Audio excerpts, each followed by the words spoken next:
Before the video begins, I would like to mention that this story happens to come from the Let's Not Meet subreddit from Reddit. So if you enjoy, you can go check it out. I have my Reddit link in the description. You can even post stories from there to me if you want to. But as always, let's get into the story.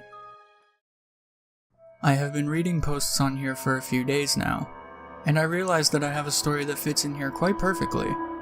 I do not remember his name, but he pretty much stalked me for over a year. I was 14 or 15 years old at the time. We had just gotten internet in my house and I was pretty excited.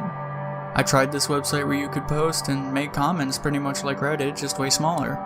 Most of the people in there were from my own city, or at least country. So I met plenty of nice people in there.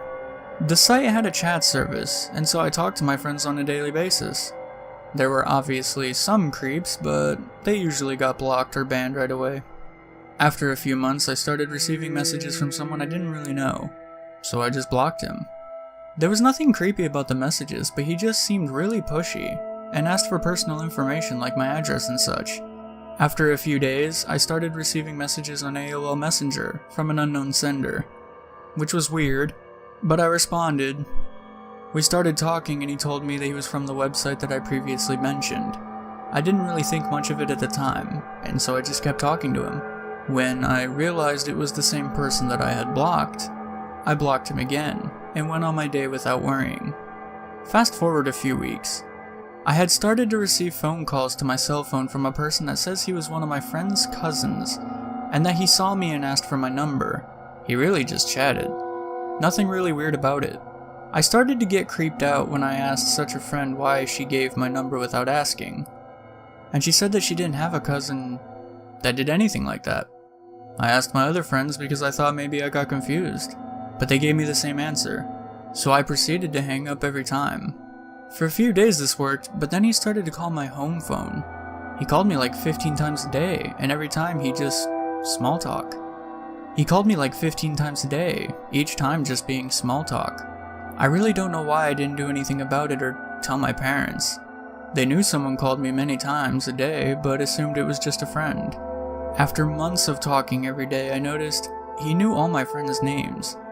My address, my school address, and personal details like those. Still, I didn't do much since he never even tried to invite me out. Mostly he would just talk about his day and sometimes he cried, because he didn't have any friends. Thinking about it now, maybe he was even suicidal, and I felt kinda bad for him, so I just kept answering every time he called, and just letting him speak. He never asked much, usually just talked about himself. I got used to calling several times a day every day, and getting angry if I was outside because he knew I wouldn't answer on my cell phone. Only twice he had told me he saw me outside my house and described my clothes. Once he even got mad because I didn't say hi to him on the street. I didn't know how he looked, so I never saw anyone weird standing outside my house. At some point I changed schools and met someone, so we started dating. This guy was jealous, and he was angry because I wasn't at home so often anymore. Eventually he just called less and less, until I never received another call from him. By that time I was 16, so creepy obsessed caller. Let's not meet.